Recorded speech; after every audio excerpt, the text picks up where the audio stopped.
So the Yeah project grew out of this focus on youth plus impact intervention that we were doing with Strengthening the Black Family. And when we first started that project, again, a collaboration between the community-based organization in Southeast Raleigh and me here at UNC, along with a postdoc who was working with us, Brianna Woods Jager.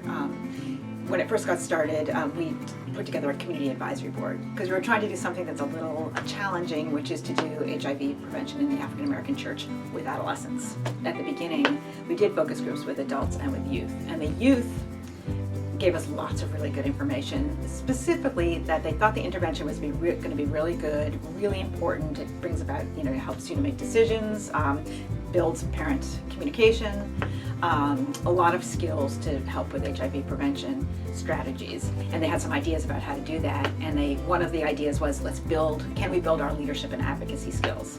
And so that's kind of how Yeah was born, because the youth said we want to learn how to be better advocates. We want to learn how to reach out to the peers in our community and help them think about the choices they make, but also are there changes that we can bring about kind of really at the community level.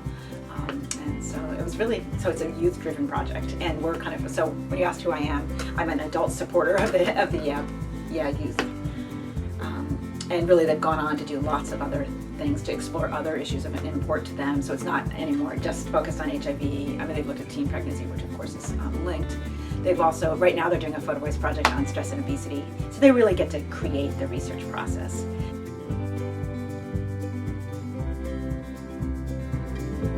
So I've been with them for about 3.5, maybe 4 years now. And I stayed with them, and I loved it. Yeah, it was like my baby because I started off as a member, and now I'm at a youth peer leader. So it's like now I see other members coming in. It's kind of like I'm so excited to see other members coming in. Then I have my partner Marjorie, who has the same passion as me. So it's like I just love it. I just love what I do. It has transformed me into something different. And so I'm glad I stayed these 3.5 years. I've been with Yeah since my freshman year in high school, so that's going on about 4 years now. So I like DeQuandre about 3 years, not as long as him, but pretty long time. Now Marjorie and DeQuandre, in particular, they've been at this now for years, and they came into the project in different ways, and yet they're here at this wonderful point as they launch into their college careers. And I think they both want to start groups at their colleges, and it's just wonderful. And it gave me chills when they were up there on the stage. When Marjorie was introducing Gail Christopher, and then when DeQuandre was at the poster describing the poster.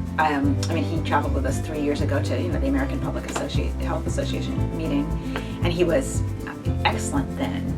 But to see how much he's grown, he's just taken off, and he's so comfortable and self-assured and knowledgeable and passionate about everything. It was just wonderful to see with both of them.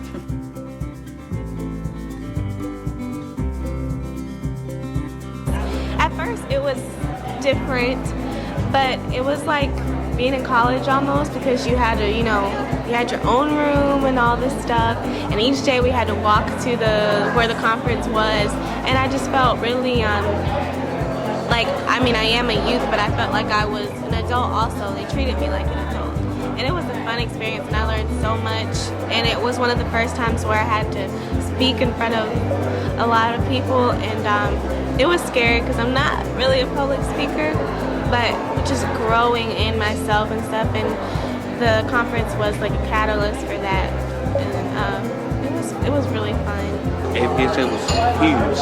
I thought APHA was going to be something small like this, No, APHA is huge. I didn't recognize how huge it was until I really got there the first year, and each year has gotten better and better. I have to say, each year, and now I'm on my 4th year to go this year, and I'm excited to go. I'm excited to go with my partner Marjorie. I'm excited to go see this year. It feels like I've been all over the United States. I feel like I have advocated. I've done my job, and I feel like I've done what I was supposed to do, and I'm happy.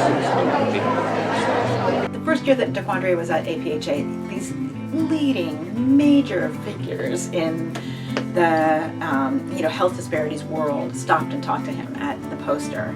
And I just thought, oh my goodness, this is phenomenal. They're stopping and they're listening and they want to know what you have to say about this. And kind of over and over again, they've received funding to go to the American Public Health Conference several times, 3 years in a row. And they actually joined with across the country forum, a group of youth, a youth council there, so that they're building these ties. It's just expanding their horizons hugely, and their sense of what they can do and how they can affect change. And I think they both have, kind of they're developing their interests, and I don't know where it's going to end up. And I know that DeQuandre has been talking about kind of entrepreneurship, and how wonderful. I mean, figure out who knows what he could do with that.